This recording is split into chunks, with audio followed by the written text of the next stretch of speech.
Assalamualaikum warahmatullahi wabarakatuh.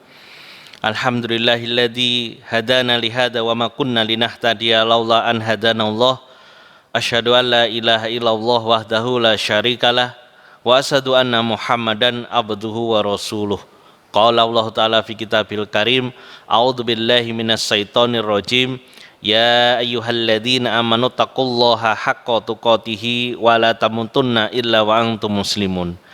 Pemirsa dimanapun berada, alhamdulillah pada pagi hari ini kita akan mengkaji satu hadis tentang amalan yang banyak memasukkan ke dalam jannah, ke dalam surga. Dalam sebuah hadis dari sahabat Abu Hurairah radhiyallahu anhu, su'ila Rasulullah sallallahu alaihi wasallam an aksari ma yudkhilun nasa al jannah.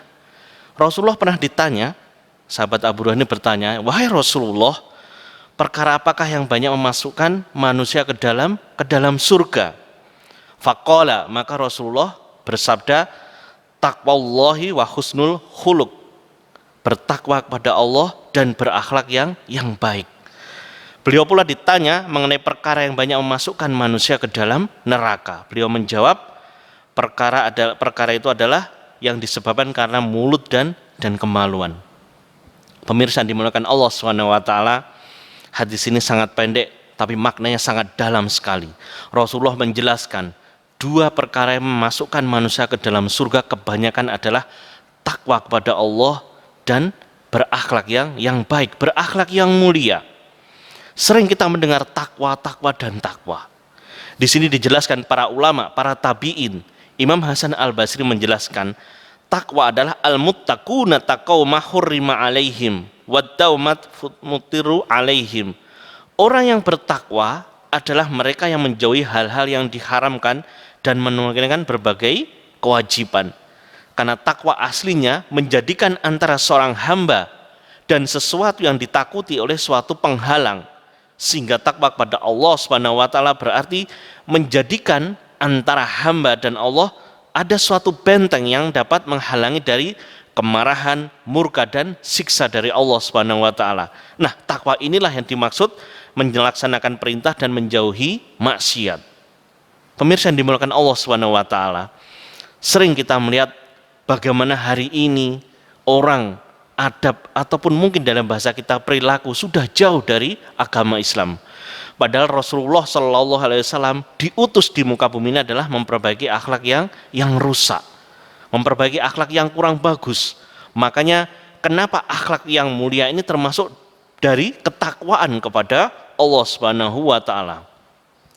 Umar bin Abdul Aziz mengatakan, takwa bukan hanya seseorang berpuasa di siang hari dan sholat pada malam hari, maksudnya sholat tahajud atau melakukan kedua-duanya. Namun takwa adalah meninggalkan yang Allah haramkan dan menunaikan yang Allah wajibkan. Siapa yang setelah ini dianugerahi kebaikan, maka itu adalah kebaikan pada kebaikan. Jadi Umar bin Abdul Aziz, cucu dari Umar bin Khattab, menjelaskan tentang definisi tentang takwa seperti itu. Kemudian ada yang menjelaskan lain, takwa berarti engkau menjalankan ketaatan kepada Allah atas petunjuk cahaya dan engkau mengharap pahala dari Allah Subhanahu wa taala. Termasuk dalam takwa adalah menjauhi maksiat atas petunjuk cahaya dari Allah dan engkau takut akan siksanya dari Allah Subhanahu wa taala. Sehingga dua amalan inilah yang kadang banyak kita lupakan, kadang kita anggap remeh. Ternyata justru amalan inilah yang mengantarkan seseorang masuk ke dalam jannah, masuk ke dalam surganya Allah Subhanahu wa taala. Ibnu Mas'ud menafsirkan ayat bertakwa kepada Allah dan sebenar-benarnya takwa dalam surat Ali Imran seperti muqaddimah yang kita bacakan tadi. Beliau menjelaskan Allah itu ditaati, tidak bermaksiat kepada Allah, Allah itu terus diingat, tidak melupakannya, nikmat Allah itu disyukuri dan tidak diingkari. Jadi Ibnu Abbas, seorang sahabat, menafsirkan tentang ayat Ali Imran, ayat tadi. Dan yang bermaksud bersyukur pada Allah Subhanahu wa taala dengan melakukan ketaatan kepada Allah Subhanahu wa taala. Adapun yang dimaksud dengan mengingat Allah Subhanahu wa taala dan tidak melupakannya adalah selalu mengingat dengan hati pada setiap gerakan dan diamnya. Tapi terkadang orang itu lupa kepada Allah Subhanahu wa taala dan baru mengingatnya dalam kondisi-kondisi yang sedih. Nah, semua ini hanya dilakukan untuk meraih pahala dari Allah. Begitu pula larangannya pun harus dijauhi. Kemudian dari sahabat Abu Dzar Al-Ghifari, dalam sebuah hadis yang lain Rasul menjelaskan, ittaqillaha haitsuma kunta wa atbi'is sayyi'ata tamhuha wa khaliqin nasa bi khuluqin hasanin. Jadi hadis ini sangat populer, sangat masyhur, bisa dilihat di Arba'in Nawawi. Rasul menjelaskan, bertakwalah kepada Allah dimanapun kamu berada. Jadi bertakwa kepada Allah tidak hanya di majelis ilmu, tidak hanya di dalam masjid ataupun tempat-tempat yang lain, tetapi bertakwa kepada Allah di jalan raya. Bahkan mungkin sedang di mall dan lain sebagainya, tetap bertakwa kepada Allah Subhanahu wa taala. Dan ikutilah kejelekan dengan kebaikan, niscaya akan menghapuskan kejelekan tersebut. Artinya apa? Ketika kita sedang berdosa, kita iringi dengan kebaikan. Contoh, kita melihat sesuatu yang diharamkan Allah, ikuti dengan istighfar, astagfirullahaladzim, dan seterusnya.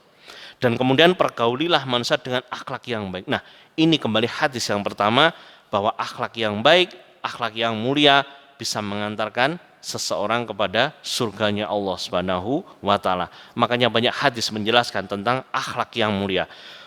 Bahkan seorang penuntut ilmu itu wajib belajar adab dahulu sebelum belajar ilmu.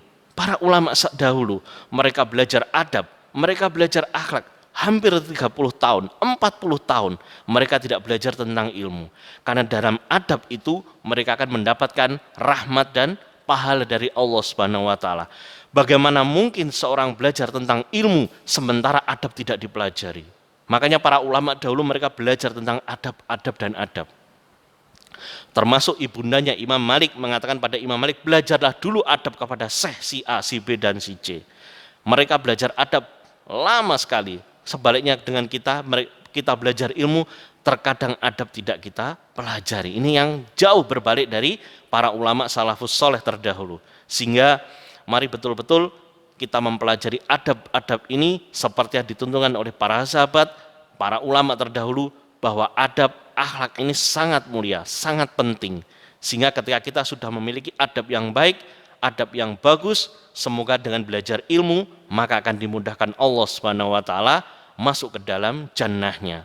Mungkin ini yang bisa kami sampaikan di pagi hari ini. Semoga satu hadis tadi bisa memberikan kita pelajaran yang luar biasa. Dua amalan inilah yang banyak masukkan seseorang masuk ke dalam surga, takwa dan akhlak yang mulia. Wallahu a'lam bishawab. Billahi taufiq wal hidayah. Assalamualaikum warahmatullahi wabarakatuh.